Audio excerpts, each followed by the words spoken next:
البدع والأهواء، أهل البدع العقائدية وأهل البدع السياسية. نقول بيننا وبينكم السلف، بيننا وبينكم الكتب، كان فيقول البدع بيننا وبينكم الجنائز.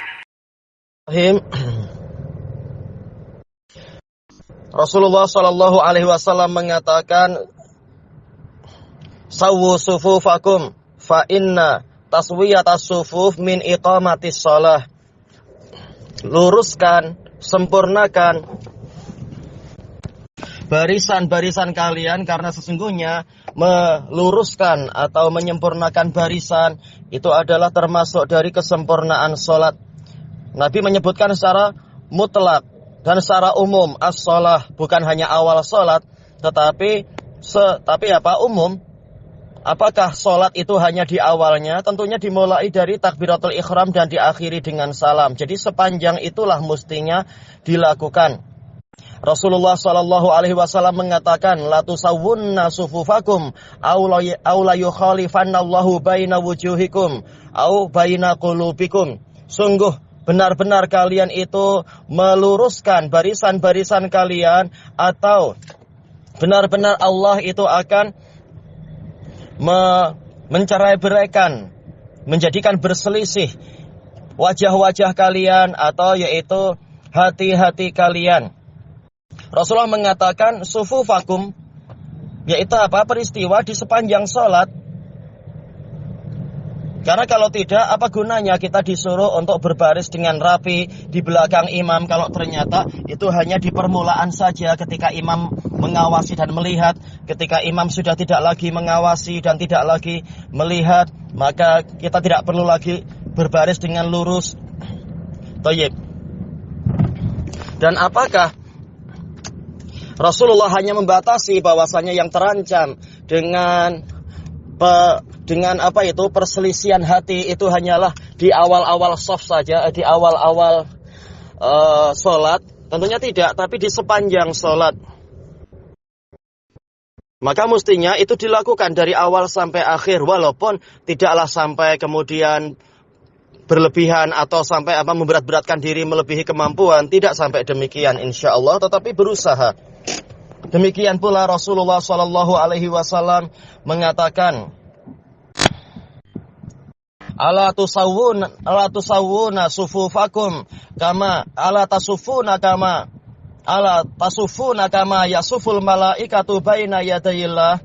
Apakah kalian tidak mau untuk berbaris-baris seperti berbarisnya para malaikat di hadapan Allah?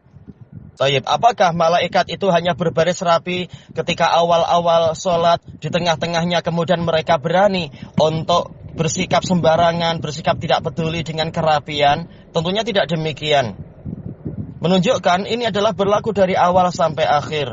Dan juga Rasulullah Shallallahu Alaihi Wasallam di antara dalil-dalil yang menyebutkan tentang meluruskan barisan dan merapatkan dan seterusnya itu, Rasulullah mengatakan, karena sungguh aku melihat setan itu masuk di sela-sela barisan kalian, sebagaimana kambing yang kecil masuk.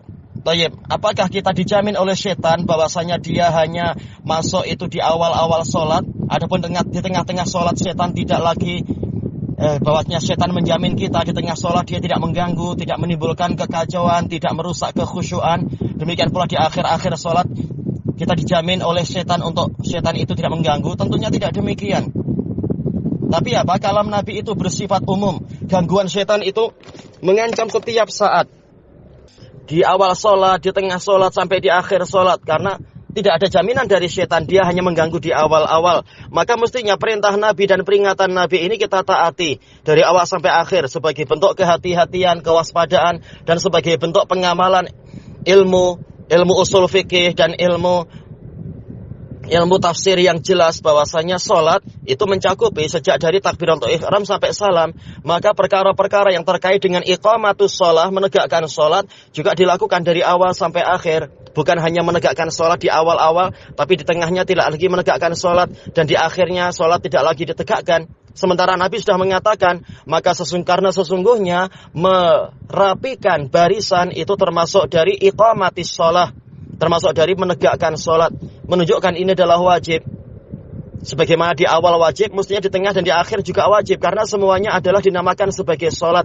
Allah dalam Quran mengatakan aqimus sholat, tegakkan sholat. Allah tidak hanya menyuruh menegakkan sholat hanya di awal-awalnya. Sementara di tengah dan di akhirnya tidak perlu lagi ditegak-tegakkan.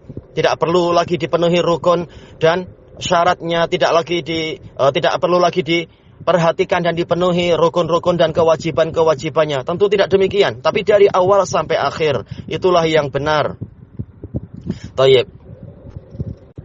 Insyaallah ini penjelasan yang cukup. Wallahu a'lam. Walhamdulillahi rabbil alamin.